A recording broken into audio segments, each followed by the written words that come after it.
everybody. Paul here from #Sports. So, I'm going to look at a new segment for this week, and we're talking about fantasy football. So, kind of going to run through some guys as far as names you might hear, names that you might want to sell, names that you might want to trade for or pick up on the waiver wire. And the reason that we're going to focus on that is because a lot of times you'll hear, oh, well, this is the guy to have in fantasy. This is the hot name this week.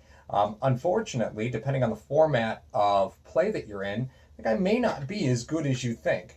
So we're going to run through, let's see here, probably 5 or 6 guys you might want to target and 5 or 6 guys you might want to try and sell if they're on your team. So let's start with guys you are going to want to sell. And we're going to start with one that's pretty easy, pretty much in all formats, and that's Marquise Goodwin.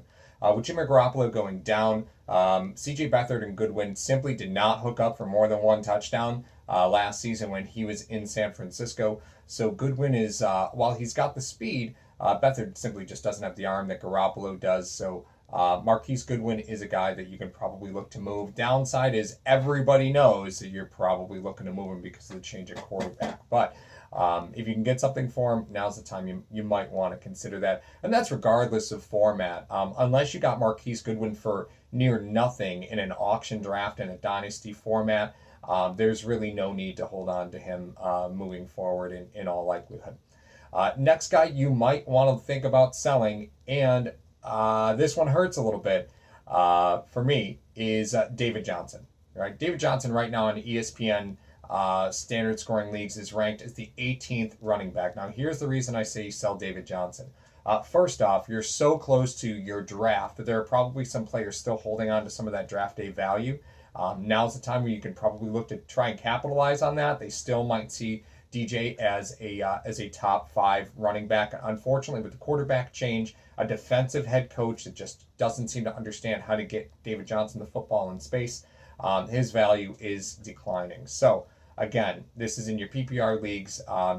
In your keeper leagues, again, I know that sometimes you have restrictions with keepers, but he's not a guy that you're going to want to retain if you're in like a 1 or 2 person keeper league. He may fall outside of the top 15 for this season, even if he's able to pick it back up moving forward. That offense just doesn't look good, and it's not hard to see why David Johnson's not getting carries. Everybody, that whole offense, all the defenses are doing are just taking DJ out of the game plan. That's it. He's also having trouble in pass protection, which actually cost him snaps in the last game. So defensive head coaches don't like running backs that don't pick up blitzes, and Johnson, as strong as he is, certainly isn't phenomenal at that. So David Johnson's a guy that you can look to move. Again, he will probably still garner top 7 value. So you can probably still get something for him. And again, that is regardless of format. Next guy you might want to look to move is Marvin Jones. Marvin Jones you could still actually sell at a pretty high rate. Even though Kenny Golladay and Golden Tate are ranked higher right now in fantasy points than Marvin Jones. Marvin Jones' value is kind of propped up by a couple touchdowns, and his value is going to decline. We saw this last year. Marvin Jones was super hot at the beginning of the season, and then things sort of trailed off. I think that's kind of going to be what we see again. So Marvin Jones is another guy from Detroit that you can probably look to sell at this point. Yes, he's going to have consistent value across the spectrum. But so for the entire season, he's going to be a pretty consistent point getter. But Golladay and Golden Tate are going to be the 2 stalwarts in that. So can you get wide receiver 3 value for him right now? You can get more than that. So that's probably why you're looking to sell Marvin Jones. Next up on the sell list, O.J. Howard. And this is because you're looking at a quarterback change at some point in Tampa Bay. Fitzmagic was not phenomenal on Monday night, even though he threw for over 400 yards. He loves O.J. Howard, but let's not forget Jameis Winston loves Cameron Brate, and that's going to be what you're looking at. So in a dynasty format, O.J. Howard holds a bit more value than Brate, but let's not forget Brate got a huge contract this offseason. So in a dynasty format, you're probably looking to hold on to O.J. Howard and just kind of wait this thing out. In a non-PPR league, in a standard scoring league, there's no reason to hold out hope for this, because as soon as that ship sails, O.J. Howard's going to have 0 value moving forward. So it's 2 weeks down the line, once it's determined that Cameron Brate's #1 target for Jameis Winston, which again was based off of last year, O.J. Howard's going to have minimal value. So this is, again, looking to sell high on O.J. Howard. And also selling high is Jordan Reed. Now, Jordan Reed is not performing at a phenomenal rate. I think he's got 14 receptions for the first few weeks. Alex Smith, we know, loves tight ends. He loves, he absolutely, hammered Travis Kelce for his years in Kansas City. Jordan Reed, unfortunately, just can't seem to stay healthy. So this might be a situation where now he's got a couple healthy weeks under his belt. Is he a phenomenal athlete? Absolutely. I've got Jordan Howard on a few teams. Am I dreading every game that he's going to leave and not come back? Sure am, right? So that might be a worry that you want to placate a little bit. Jordan Reed is somebody that you can probably look to move at some point soon before the injury bug gets him. It's just a matter of time, unfortunately, with Jordan Reed. As phenomenal an athlete as he is, just hasn't been able to stay on the field. Finally, Carlos Hyde. The reason I say Carlos Hyde is because Carlos Hyde is performing and scoring at a phenomenal rate for what you expected, right? They drafted Chubb, so you expect Chubb to get some more looks at some point as Cleveland starts to win football games or lose football games. They are making a switch at quarterback with Baker Mayfield. That's all basically confirmed. So it's really just a matter of time before you start seeing that youth movement continue through the running back position. Carlos Hyde, up until last year, wasn't known for catching the football. Nick Chubb, Nick Chubb is Nick Chubb. 3 years ago, we were talking about him as being the best running back in college football. Knee injury, recovery year, things didn't look great. Cleveland got a great value for him. So you have to think at some point Nick Chubb is going to be the guy that's going to take over there. So if you have Carlos Hyde, you can probably sell him for a pretty penny as bye weeks come up, or as you look at guys who are being ineffective. Leonard Fournette, teams that have Le'Veon Bell, they will pay a pretty penny for Carlos Hyde right now. So again, you can look to move him across all formats. Now for guys that you might want to think about grabbing.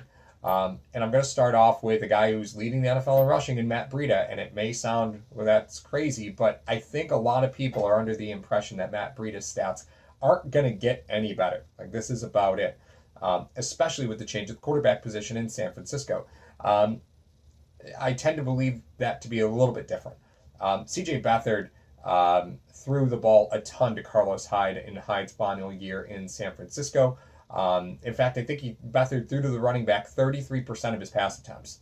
That's a number that I'm happy to snag in a PPR league. So in a standard scoring league, Breida doesn't carry as much value, but in a PPR league, Breida could be an absolute monster because, again, Beathard loves to throw to those running backs. So Breida is a guy that a lot of people are probably leery on right now.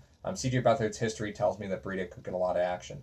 You probably pick him up for really not too much. I think a lot of people are just kind of riding that waiver wire value that they snagged, and they'll probably just be happy to get anything for him. So Matt Breida across all formats. Again, in Dynasty, he carries a little bit less value because you have McKinnon coming back next season, but again, across the board, no problems there. Next guy to snag up is Quincy Adeboyejo. Missed all of last season, and boy, is he turning in a good one so far. Darnold is looking for targets, right? The Jets are going to be throwing the ball a lot this season. They don't have a phenomenal run game, and Adeboyejo is a big-bodied guy. So he's converted tight end, so the kid is big and he's fast. And he's really recovering from last year. A lot of people, again, are going to say, well, you're on the Jets, so what value do you have? I'll take a wide receiver 1 on any team that's going to have to throw the ball 35 times a game, regardless of who's at quarterback. So Quincy Adeboyejo is another guy you could probably snag for near nothing, again, across all formats here. He does have a bad matchup going against Jacksonville, so I'm not saying that this is a move you have to make right now, but if you want to start laying the foundation to snag it, next week could be a great opportunity as he puts up not a ton of points against a very good Jacksonville secondary.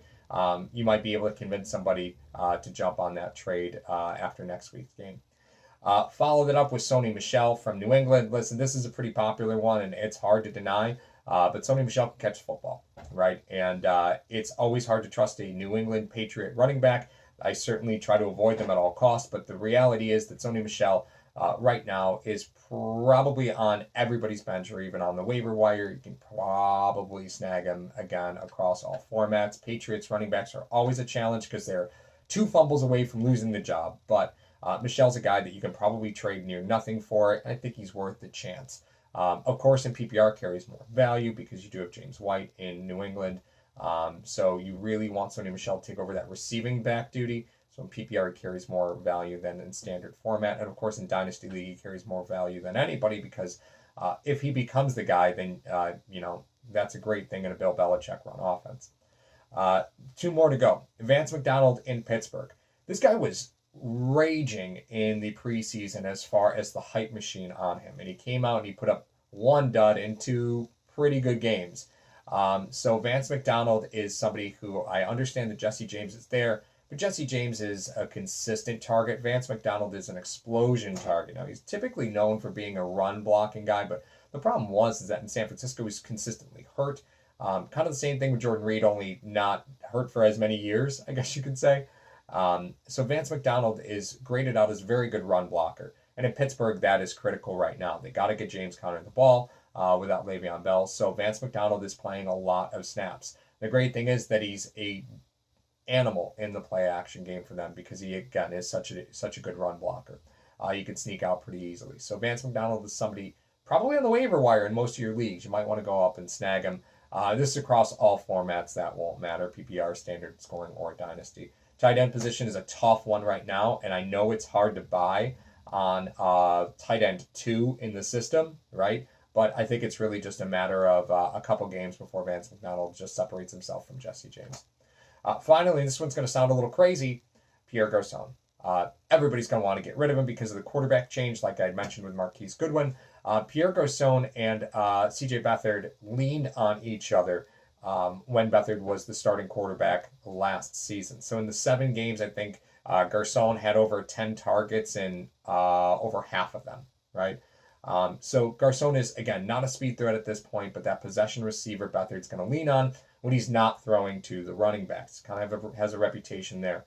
So Pierre Garçon, again, you could probably get him for absolutely nothing if he's not on your waiver wire already. This is across all formats. And he is a bench stash at this point. You're going to wait a couple weeks to see how this all shakes out. But the truth is that he could be putting up some decent points along the way. Am I going to expect him to score 15 touchdowns this season? Of course, absolutely not.